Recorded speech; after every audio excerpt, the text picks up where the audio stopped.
Welcome to the Dental 18 podcast. I'm your host, Kiera Dent, and I had this crazy idea that maybe I could combine a doctor and a team member's perspective because let's face it, dentistry can be a challenging profession with those two perspectives. I've been a dental assistant, treatment coordinator, scheduler, filler, office manager, regional manager, practice owner, and I have a team of traveling consultants where we have traveled to over 165 different offices coaching teams. Yep, we don't just understand you, we are you. Our mission is to positively impact the world of dental, and I believe that this podcast is the greatest way I can help elevate teams, grow VIP experiences, reduce stress, and create A-teams. Welcome to the Dental 18 podcast. Hello, Dental 18 listeners. This is Kiera, and you guys, no joke, I have the Ashley Hovis on the podcast with me. I've been to her office. We're good friends. She has her own podcast now, and she's just one of my dear friends that I'm excited to bring on and talk real dentistry, real life, real issues, real solutions. So Ashley, how are you today, girl?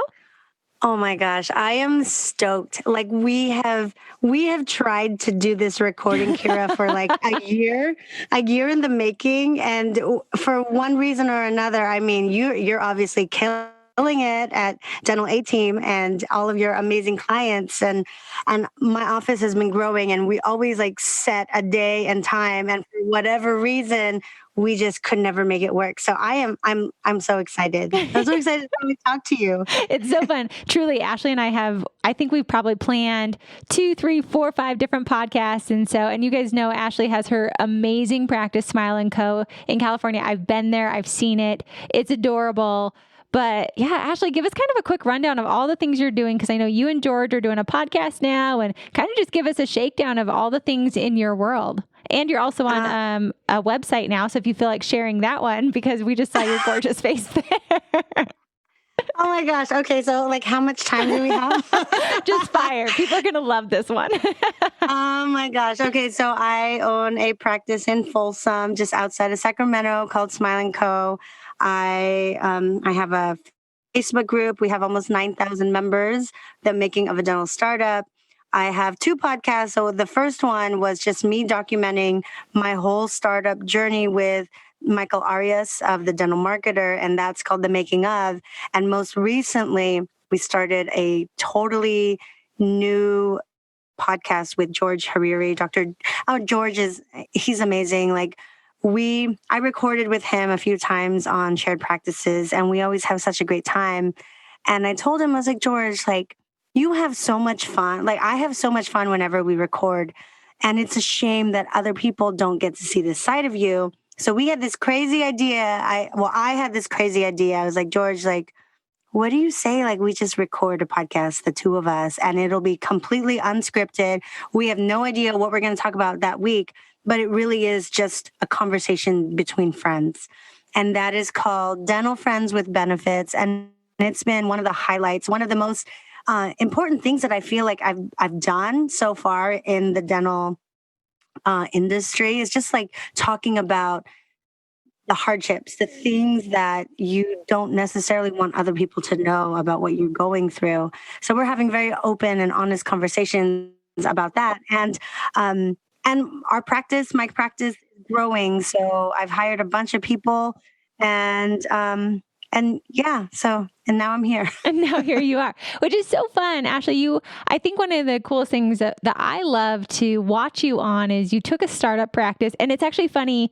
I just remember this as you were speaking. Ashley, do you remember, gosh, I'm going to say it's 2-3 years ago, you and I met at Voices of Dentistry, and I was with, I think, Brian Stimler, and I just wanted to get a podcast for Women Dentists Connect. And so Ashley happened to be, I didn't even know you. You didn't know me. And I'm like, hey, you're a female doctor. You want a podcast? You're a female. Yes. And so that was where I first met you. And then you joined DSI, and then I came to your practice, and then I've watched you, and then through Joanna and Josh with Studio 88, we've like re-intersected our lines. We worked with George Harari's practice as well. So just seeing the different pieces, I worked with George at Midwestern. So it's really fun to just see how our worlds have just combined and collided, and to see you grow has been really fun. I think one of the things I love most is your marketing aspect. So I'm curious, like, tell us where you are. And I mean, pre-podcast, we started talking about I mean, because you are so good at your marketing and the things you've done, your practice might have grown beyond what you thought it originally would be. So let's kind of talk about like navigate through wherever you want to go on either of those topics.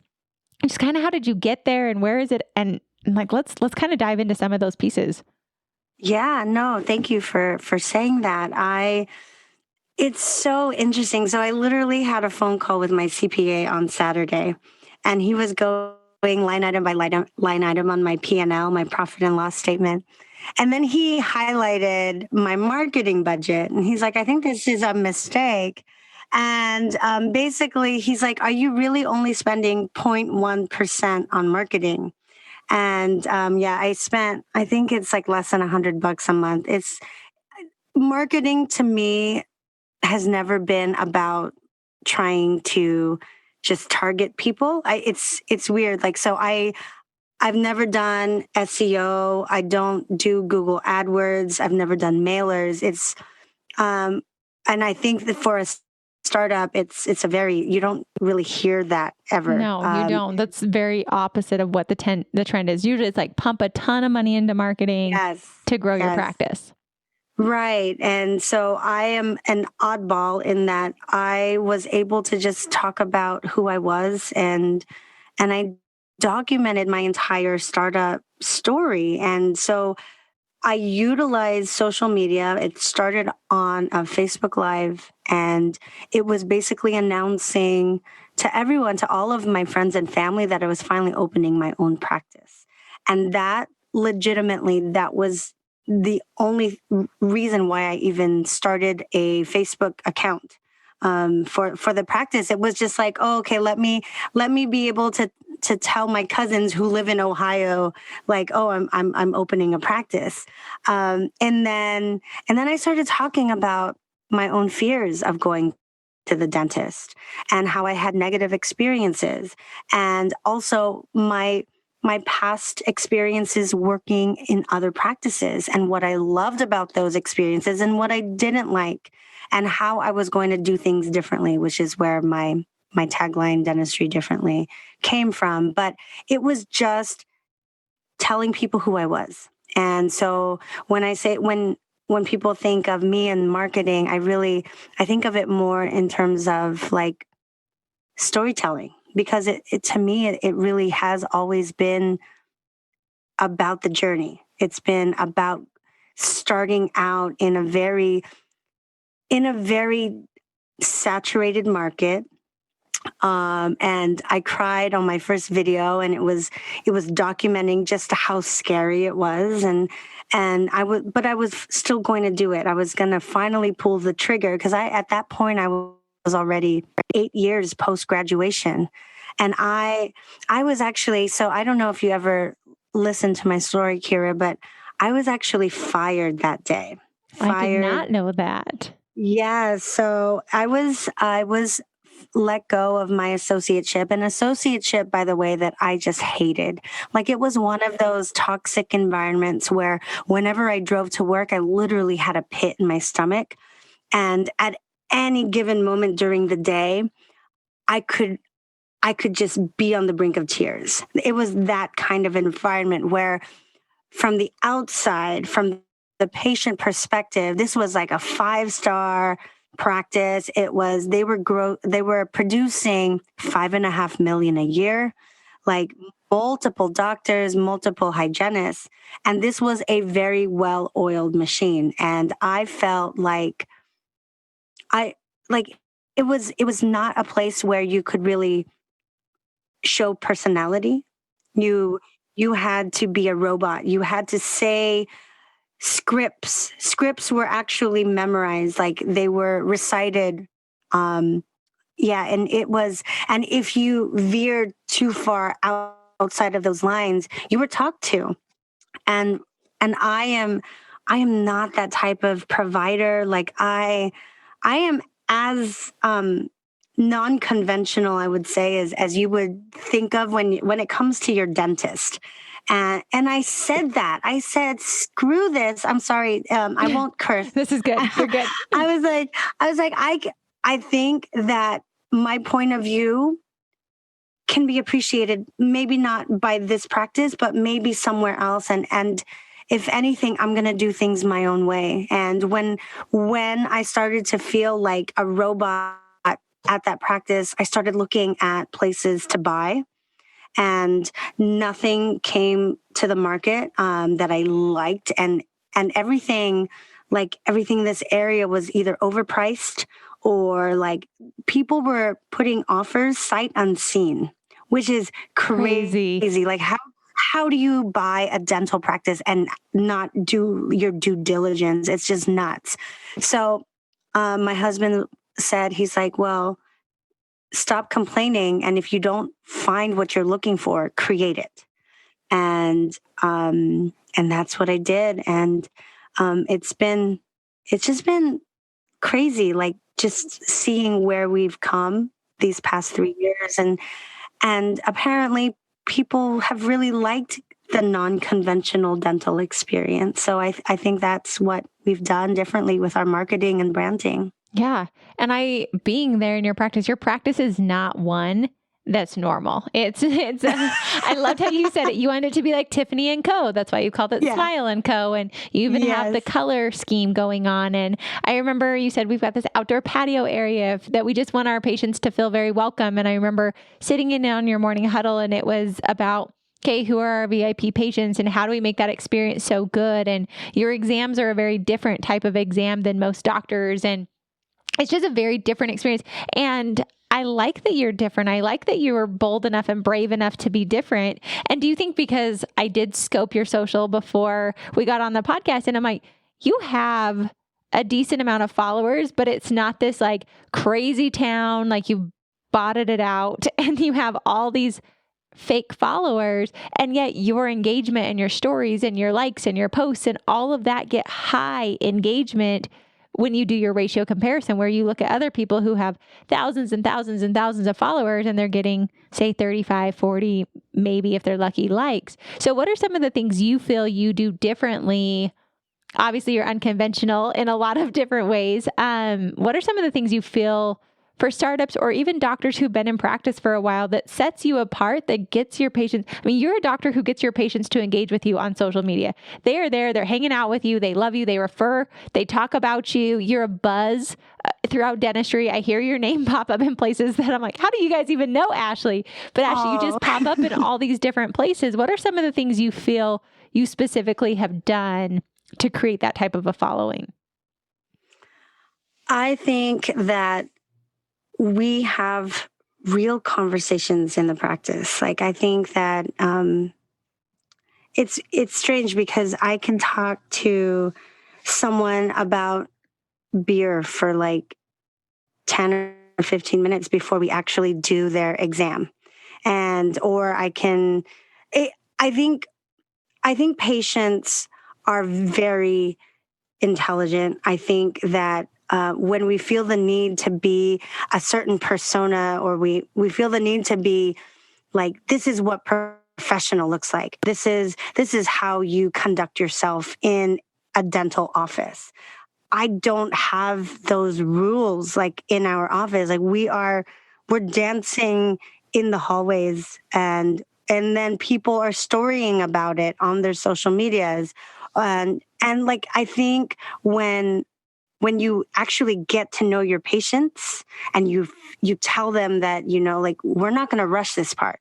This is the part where we shine. We shine when it comes to our relationships with our patients, because you're not just a patient to us. When you come in, we sincerely are excited to welcome you into our family, and we let everybody know that.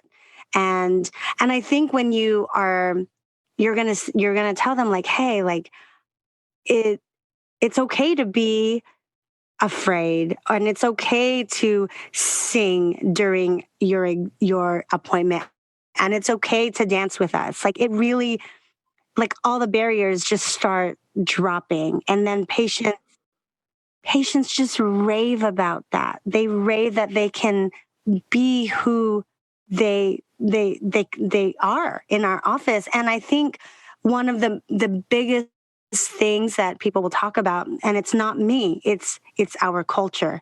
And because I can be a crazy dentist, but if the people who I hired don't just, they don't exhibit the same characteristics that I want for our practice, then it's not going to be the same experience from one provider to the next. And time again, our patients will say, it really feels like you guys have a blast working with each other. And that's the truth. Like I haven't always gotten that right. I've actually struggled a lot since starting this practice and blurring the lines between being fun and being uh, like a hip boss, but also being able to lead the team.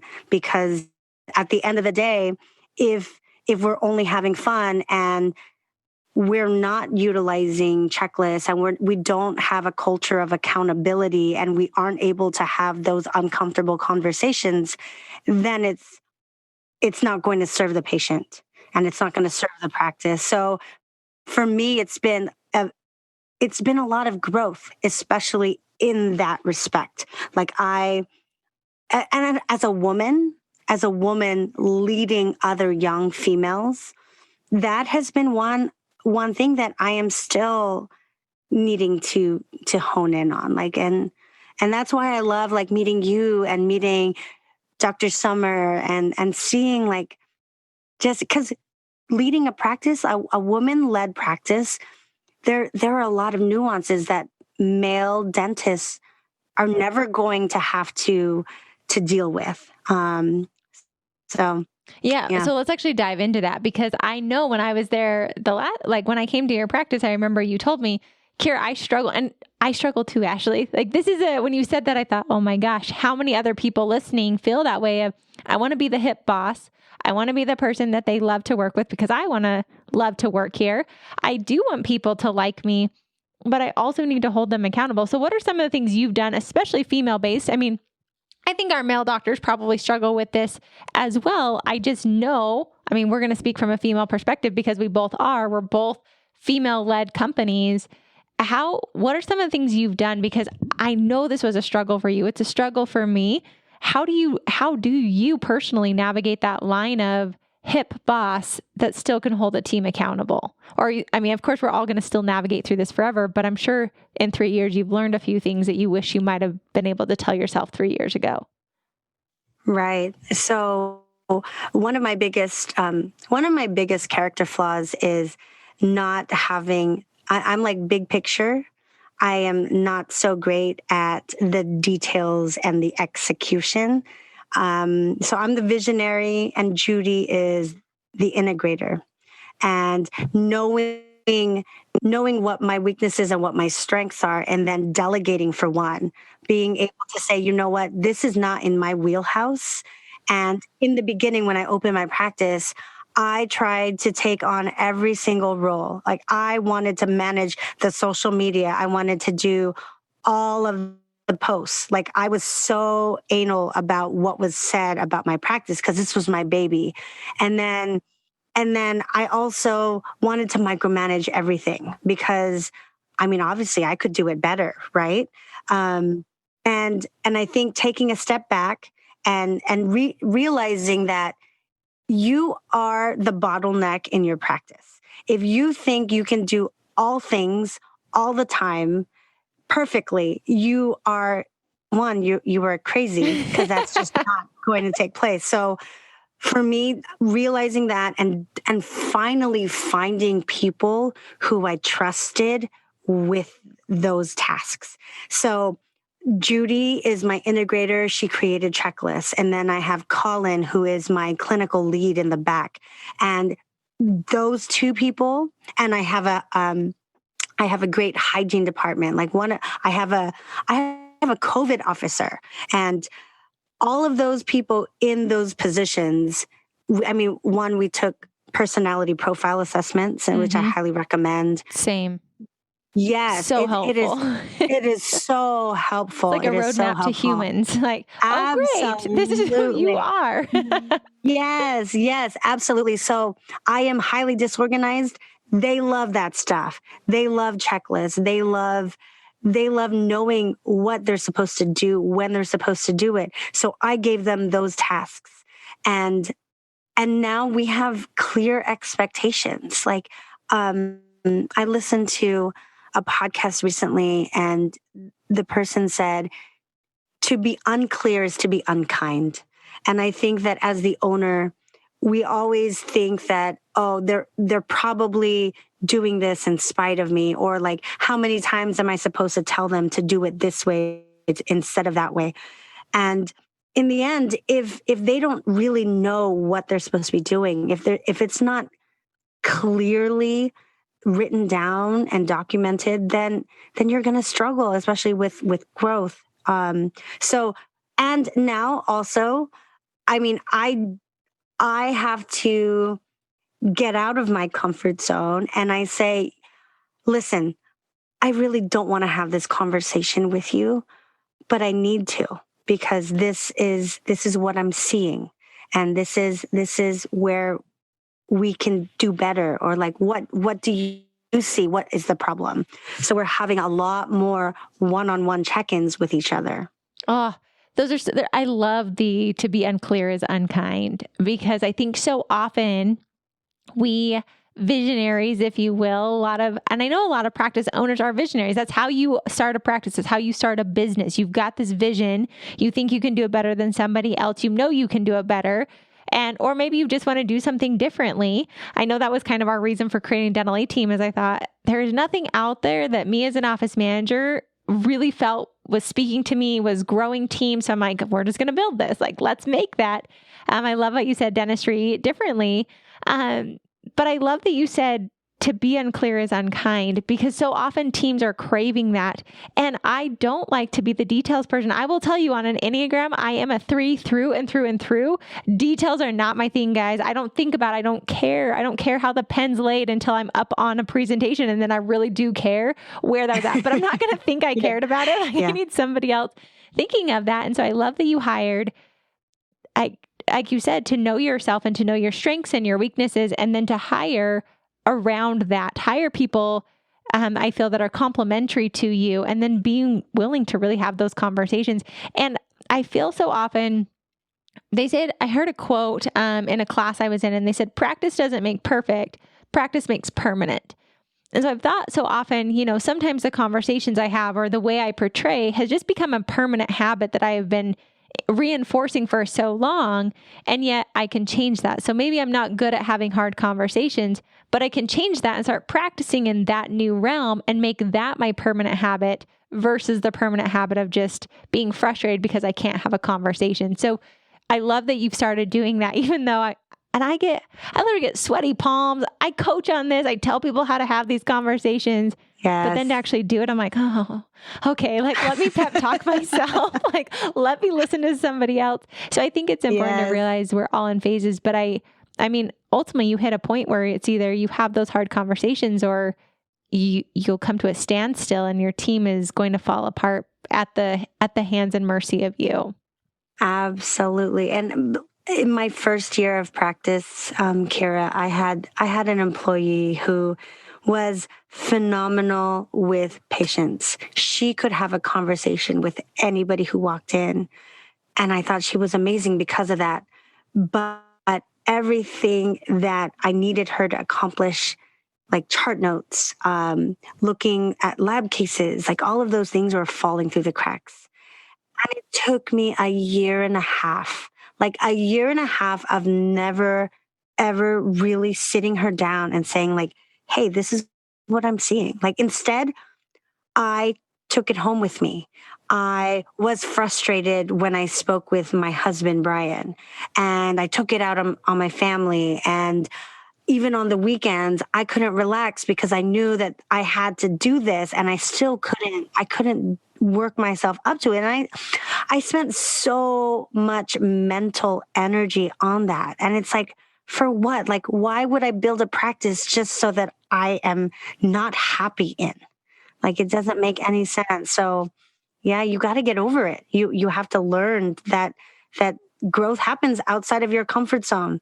And those conversations, regardless of how amazing you think you are, and how you're never going to how you're never going to have someone who's going to quit on you, or you're not going to have turnover, because that naively, that was me when I started. I really thought I was going to be the boss that everybody freaking loved, that you were going to retire with me. And holy smokes, when you open your practice, like, those are the things that keep you up at night. And those are the things that you have to realize, like, hey, you have to give yourself grace.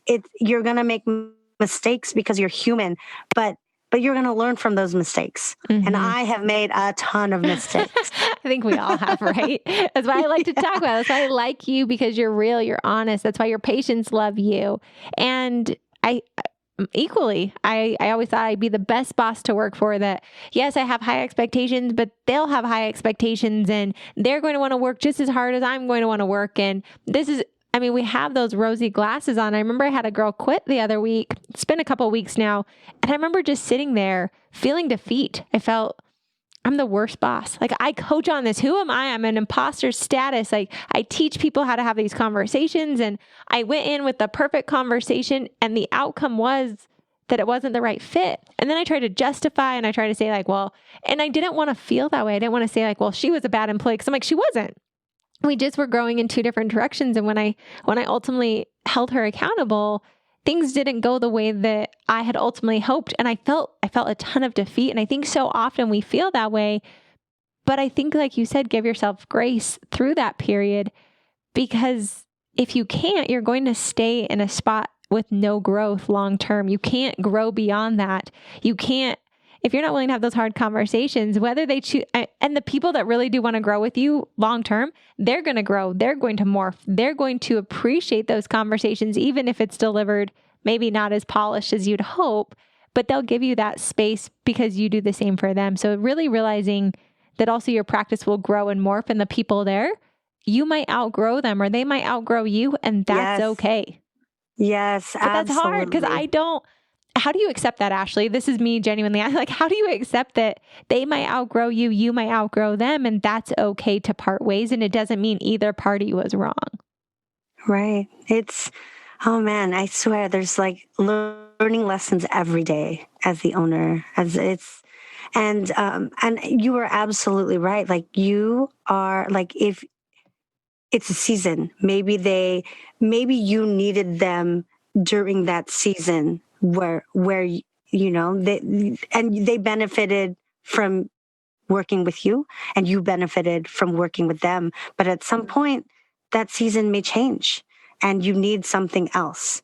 So now you've grown, Ashley. Your practice is huge compared to what it was when you started. I think that comes from your authentic nature, your fun nature, your great dentistry. You guys do comprehensive dentistry. You have people that are terrified of the dentist because you empathetically and just accurately can relate to them. So now, what's your next plans? Where do you want to go? What's that life look like? Is this where you wanted it to go? Because so often I think we chase the bigger practices, we chase the bigger numbers, and sometimes I catch myself and I stop and I think, why? Why am I doing this? Do I really want to do that? So where are you at in this process, knowing you've grown exponentially? I'm pretty bipolar, I feel like. That's a good answer. I think we all are. Yes, I am all over the map, Kiera. Like, it really, right now, I'm so glad you're asking me this, because I have just hired my 14th employee. And last year, thank you. Well, last year when you visited me, I think we were at 7 or 6 employees.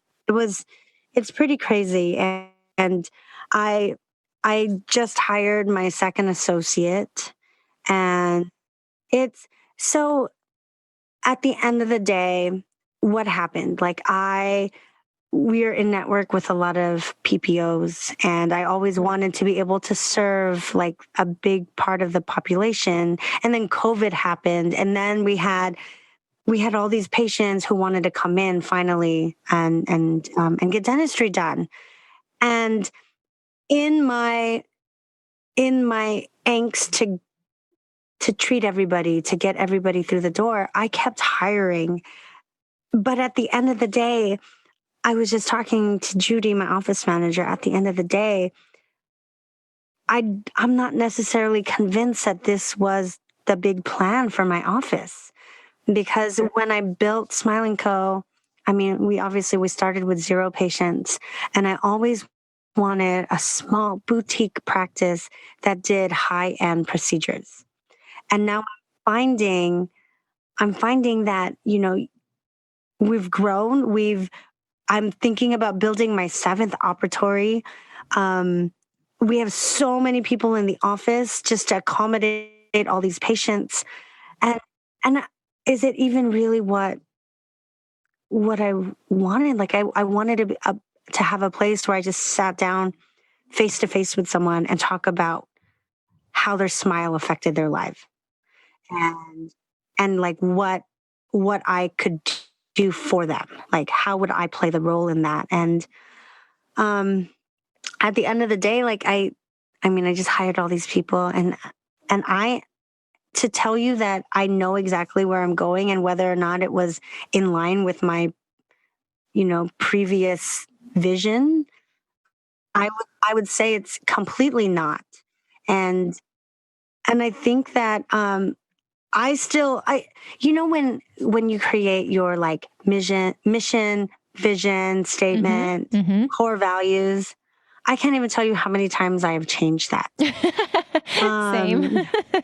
Yes. So I don't know if I need a life coach. I don't know what it is. Agreed. So I do not have it figured out. I know that we're growing, we're having a great time, but I don't want to paint a picture that I know every little thing that's going to take place, and whether or not like I'm happy with it, because that would be a lie. Like I am navigating this growth. It's been a pretty tumultuous growth. Like we're still navigating getting everybody onboarded. Like I hired 4 people within the last 2 months. Wow. So that's a lot. I'm like a dive off the deep end kind of girl. And then I figure stuff out along the way. And I was talking to George about this just yesterday, because we record on Sundays. I was like, George, I really don't know what I'm doing with my life. Like, yeah. Like, well, maybe you should figure that out. Like, and he actually told me, he's like, Ashley, you are forbidden to hire or fire anybody without consulting with me first.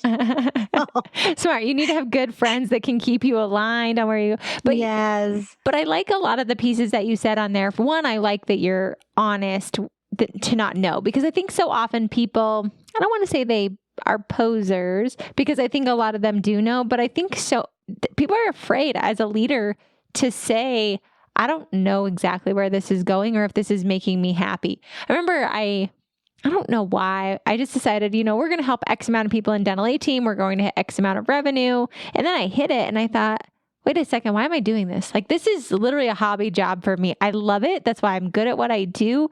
I don't have to work if I didn't want to. My husband's got a great job. And so dental A team is my passion project of just fun helping. We just interviewed a girl and she said, I love that your business is literally all about helping other businesses succeed. And I was like, high five. Yes, that's exactly what we do. But I think it's important to reassess continually, regardless of where you're at, and make sure, is this truly aligning with my core and where I want to go? And so many people, I will say, think that if they don't continue to grow, saying bigger numbers, bigger revenue, bigger teams, that they're failing.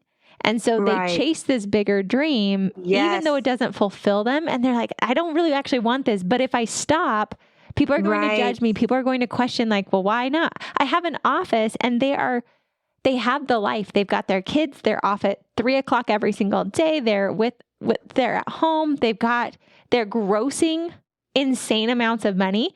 And they're like, so do we buy another practice? Like, what's our next step? Because that's what we're supposed to do. We're supposed to. And I'm like, according to who? But how do you, I mean, I think so often, sometimes it's the outside culture and the people around us that push us into that realm when maybe that's not where we really want to go. I remember reading Traction, one of my favorite lines in the back. I'm so glad George is on board with Traction, like the integrator. I was like, George, yes, you need to read this book. I remember on I think it's one of the last pages, it said, there's really not a lot of difference between, say, $1 million or a $10 million practice and a $100 million business, other than the problems just amplify. You have bigger problems. I mean, profit margins can still be there, but you've got to work harder a lot of times in these bigger organizations, but maybe not for as much gain. And that's really stuck with me, just thinking, why am I growing? Is it going? And it doesn't matter right or wrong, growth or no growth. But I think the bigger piece is like, is it true to what I ultimately want to do? And letting yourself change and transition this vision, because the person you were 3 years ago is not at all who you are today. Vice versa, the person I am today is nowhere near who I was at that time. And being okay with yourself and not needing the world's approval for it. But that's a hard thing. Like, how do you do that? Because I so often want the world to, like, you're growing, you're getting more. I mean, I said, like, woohoo, way to go. You got 14 employees now. Like, way to go, Ashley. You're growing, you're doing all these things. But is that really what we should congratulate if that's not what you want to do? Like, I don't know how to even navigate or say that. I'm usually pretty poised on this podcast, but right now I'm like, how do you actually feel confident in who you are as a person, feel confident in the decisions you're making, and not just allow life to take you, but actually manage and create the life you want? Oh my gosh. Oh my gosh. Amen, sister. Like that is seriously the conversation I have in my head every day. And I think especially in the age of social media, where we are constantly comparing ourselves to other dentists and comparing our cosmetic cases to other cosmetic dentists. And I hate that. I hate it. And I know that maybe you at home are listening and you could potentially be comparing yourself to Smile Co. And it's like, it's such a crap way to live. Yeah. Like, what is it? Comparison is a thief of joy. Comparison is, the thief of joy. And it strips you every time. Absolutely. And I remember I listened to this one podcast just recently, and I got so irritated, Kiera, because I know I listened, and it was like this doctor who had grown like to multiple locations, like super duper fast, and did not talk about any problems that arose during that. Like, let's just sugarcoat that whole experience. Like, let's not. Let's actually talk about, like, oh, this has affected my marriage, or like, we don't talk about anything else. Like, this is it. And I hate that. Like, I hate everybody's just saying, like, well, I'm getting 1,000 new patients a month. Like, okay. I'm always like, awesome. Where do they come from? What kind of new patients? Where do they come from? Like, thank you for those numbers, but are they actually qualified leads, or are they just calling you but don't actually want your services? Yes. All those pieces. But yet, what do? We put up a scorecard, we put up a scoreboard, and we say, scorecard, I'm failing or I'm winning.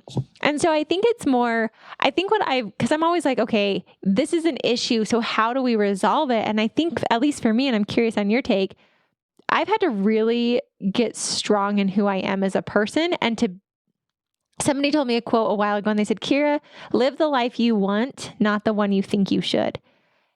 And so often I have to just like pull myself back in and say, Kiera, what life do you actually want to live? Right now, I love to solve problems. I love to grow and to help more offices. And it's fun for me to play the puzzle game of, okay, how can we actually make this work? And let's navigate through COVID and find out what our offices really need and how do we deliver better? To me, that's super fun right now. But I guarantee you there will come a day where I'm like, no, I actually want to help 5 doctors a year. And that's all I want to help, because I want the simplicity of, but right now I enjoy it. But I think so much of us need to be okay not comparing, or to high five people of whatever they're doing and just be confident in who I am as a person. But that's hard. That's me constantly like pulling it back in, constantly saying like, Kiera, what do you really want? And are you okay if somebody's better than you? Are you okay if there's somebody who's got bigger numbers than you? Because I'm so confident within myself, and I can say some days yes, but a lot of days no. I'm very much like the wind, and I'm like, oh, you said you didn't like me. Like, I'll work harder to make you like me. Or I don't know. That's my take though. I'm really working hard on being more solid in who I am and being more confident on where I'm going. And then when it stops aligning and it stops making me happy, to change that to where it really is still living the life I want, and maybe not having a set destination. I've got one right now, so I'm at least working towards something, but with the flexibility of if that gets to a spot where my marriage is failing again or my health is failing, like, it's not worth it. I don't want that. That's at least my take. I don't know what your take is. I think I need to, so I mentioned that I hired a couple associates. So my whole goal actually over the next year is to transition out of clinical dentistry, where they would take on the bread and butter, and I would do like one or two cases that like really inspire me. Like I really love full mouth cases and cosmetic cases, and that would allow me to work. So my plan is that I would step back and only see patients 2 half days a week. So like Tuesday, Wednesday from like 7 to noon. And I would still be in the office. And I really do want to do the leadership roles. Like all the things that I haven't been able to sit down and really develop in my office because I'm treating patients all day long. So this is another major shift for me because everybody knows Smile Co as Dr. Ashley's practice. And I am the face of Smile Co, and I don't want to be anymore. I want there to be other names, other doctors who are going to treat our patients amazingly well. And I want to do the cases that inspire me, but only work like part-time, really part-time. And I want to see my kids more. Like, I can't believe my littlest turned 2. And like, where did time go? Did you know, Kiera, when Cody was born, I literally took 1 week off after pushing him out, and I was seeing a patient in my office. Crazy. A week. That's insane. Like, I couldn't even sit in my chair, Kiera. Yeah. I have saddle stools.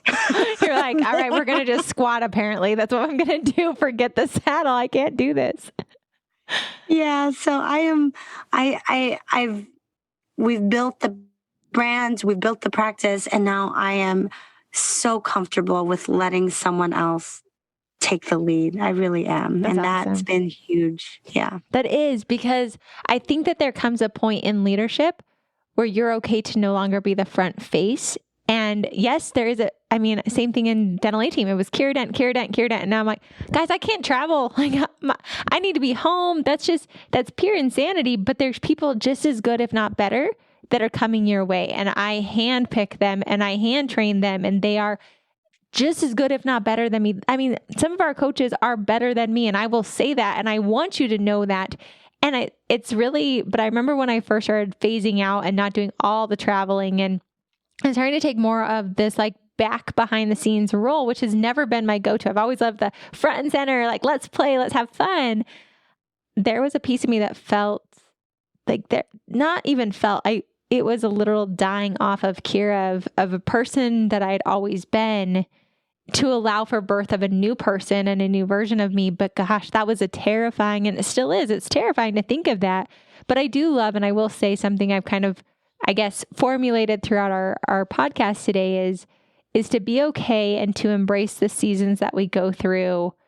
And to constantly be just checking in with, is this where I want to be? And then how do I want to morph? Because you might morph and say, I want more time with my kids. And so you change that and then realize like, oh, actually I missed the practice. So I'm going to morph back in and take on 3 days. And I think it's okay to be fluid and not concrete on these plans as we grow as people as well. Oh, absolutely. Fluid, definitely. And whether you have a concrete plan or not, you have to be fluid regardless. Yes. Because the one constant in life is change, right? Mm-hmm, mm-hmm. So yeah, I love that. I love it. Ashley, like talk about a fun podcast to navigate through how you grew and spend $100 on marketing. Thanks for sharing. I always wondered, I'm like, how much does that girl spend on marketing? Because I've seen you grow over the years. And then to talk about how, yes, you're so excited about the growth, but maybe that's not really where you want to be. And so re-navigating that and then hiring complementary skill sets to you, really seeing yourself to continue that growth, I think, as a practice and as a human as well. And then just to where the only constant is change and to be fluid in all the different phases we're in. Like, talk about, I love podcasts that are soul filling, that just make me think differently, that fill me in a level that's not just tactical, it's the softer skills, but I leave walking away thinking like, I keep replaying the conversation and questioning and asking myself those questions. So I'm hopeful that that's kind of the same for you, because that's definitely how I'm leaving today's podcast. Oh, I could not. Can I just say, you're like amazing. You seriously, every time I talk to Kiera, I'm like, oh gosh, she communicates so well. You are so amazing, Kiera. And I am so honored to have you as a friend. I am so excited just at your success and how you have just grown your company exponentially. And you're just a badass. And I love it. I love the positivity that you put out with your podcast. And every time you guys release another episode, I am forwarding that to my team. Thank you. Always.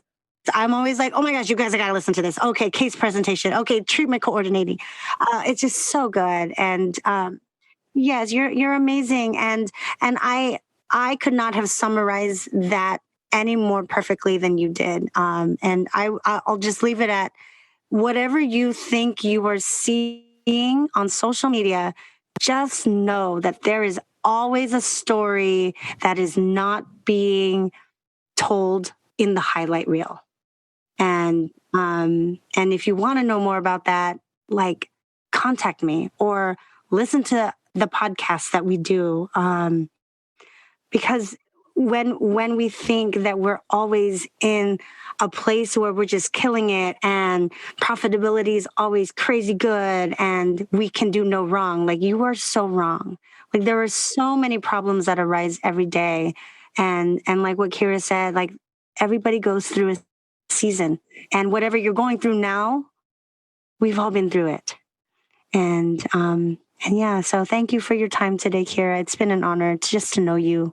And thank you for having me. You're the best. Yeah, girl. Thank you. Likewise. I feel like it was like that mutual, like, fangirl status at the end. I'm like, Ash, it was so fun just to hear you and to see, like, gosh, she's crushing it. She's doing so many great things, but also she struggles, and she's not, she's not so far away from me that I am like her on so many different levels. And so, you guys, for all of you listening, I hope in some way, shape, or form today you were able to paint yourself into the patterns of our lives and to see yourself in the things Ashley shared, that I've shared. Because at the end of the day, what I firmly believe, and it's taken me so many years to like grasp this and to believe it with my heart, that there is no total entry level saying, there's a quota of how many people can be at the top. There is no quota. There is no, oh, well, dang it, you can't make it because we've already met our quota for the day. Like, let's lift everybody to a higher level, because I firmly believe the more good people we have in this world, the more positivity we're pushing back out there, the more we share of ourselves, the highlights and the lowlights of our lives, the more all of us can rise to a higher level. So Ashley, as always, it's a pleasure. It's fun to know you as a friend on a personal level and a professional level, and to thank you for your time as well. So you guys, like Ashley said, reach out to her. Ashley, if they want to get in touch with you, how can they contact you? Because I know there's a lot of people that just, they connect so well to you. So how could they contact you if they're interested in it? Oh, thank you, Kiera. I'm mostly on Instagram at Ashley Joves DDS. DM me, and I promise you I respond right away. Facebook, not so much. I get like a lot of crazies on Facebook. I don't know what it is. Facebook's the hardest thing. People message me and I'm like, so oh, I failed. That was like 3 weeks ago and I did not get back to you. Yes. But on Instagram, you'll have it right back right away. So like hop on over there. Okay, fantastic. And guys, go check out her podcast. She does a great job. And for all of you listening, I hope you can just, again, paint yourself into our picture and see where you're at. You guys are doing better than you think you are. So give yourself that grace and space today. And as always, thank you guys for listening, and we'll catch you next time on the Dental A-Team podcast. And you guys, that's a wrap on the Dental A-Team. But don't worry, the Dental A-Team actually has a newsletter where we send out more tips and tricks every single week straight to your inbox. No, these are not podcast topics. These are additional topics that have downloadable forms. So head on over right now to thedentalateam.com, register for our free newsletter. We don't spam you. We don't send you junk. We just send you tips and tricks for your team. This is a great way, you guys. You could get your whole team on an email campaign if you can't get them to listen to the podcast. So head on over to thedentalateam.com right now and become part of our newsletter family.